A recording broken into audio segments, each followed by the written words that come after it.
Well, thanks for joining us today here on the Market Day Report. I'm Marlin Bohling with you, your tour guide to the ag commodities. Well, let's run through some prices and see what the market is doing this morning with our quotes provided by Bar Chart. On the corn board, let's take a look, excuse me, on the July contract. We'll go with that one, and we'll see what's going on here on the nearby contract. May is in delivery here.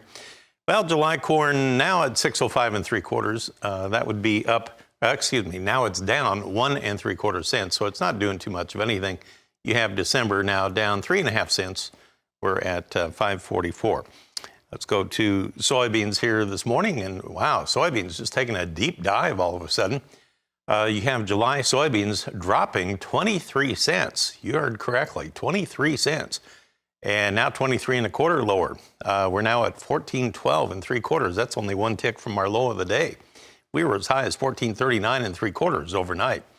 November soybeans now 14 lower at 12.62 3/4. That is currently resting right on the low of the day. My word. Let's take a look at our wheat. We'll go to Chicago. July Chicago wheat down 7 1/4 now at 649 3/4.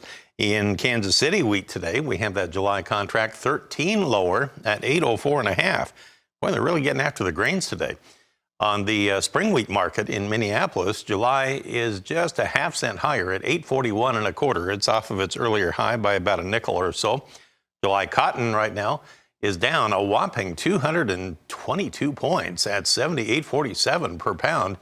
Had been as high as 81.16 overnight. December new crop cotton down 196 points at the moment. That's at 79.32. We're joined by Ben Hushon. He's with the mill in Whitehall, Maryland. And Ben, it's always great to hear from you and get an update on the MidAtlantic farming conditions out there. So from your perspective there, what is key as far as crop development and farm activity right now? Good morning, Marlin. Well, there's several things. As we've talked this spring or the last 4 or 5 weeks, is we've had warmer and drier weather than normal. So obviously the crops are coming along a little quicker than normal. Probably the biggest strain we've seen in the last 10, 14 days has been supply, getting seed in quick enough. Again, warmer weather, dry weather. Folks are pretty much have been uninterrupted for the last 4 weeks. And I know we had a 10-day run where potash, one of the biggest products we use this time of year, that in our region, MidAtlantic rolls into Baltimore and up at Fairless Hills in Pennsylvania. Well, they had cut everybody off. Baltimore had 2 options, and one of them ran out, the imported potash. So everybody was relying on one facility and rail, and it was just a mess trying to get all the trucks through there and loaded. And then fortunately, and for the viewers, I sent in some pictures and videos. Last Friday, the boat arrived from Israel into Baltimore and unloaded 7,500 tons. And you do the math, that's 75 rail cars of potash that come in all at one time. So huge sigh of relief. The truckers that were trying to deal with getting as many loads as they could out to us, and all of the folks like us in the business who kept trying to explain to farmers, maybe we'll have some more tomorrow. All of that pretty much went away last Friday morning as that boat came in, and Maharan took a lot of pressure off of our community, that's for sure.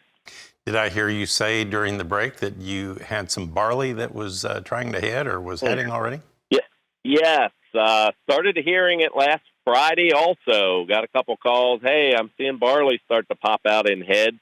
So, again, for the viewers, I sent in some pictures of some I found in York County, full field rolling. And we're definitely on the wheat. Didn't send any pictures, but we're at flag leaf. And we have corn up that you can see down the row. Been in the ground about 10, 12, sometimes 14 days. And, again, that's sure off to a better start than it was this time last year when we had a very cool April, the entire month. Well, fingers crossed that we can continue the pattern. Well, thank you for the update, Ben. Always good to hear from you. We'll check in with you next week once again. Ben Hushon of the Mill in Whitehall, Maryland. We'll be back in just a moment. We'll get you updated on our livestock trade next.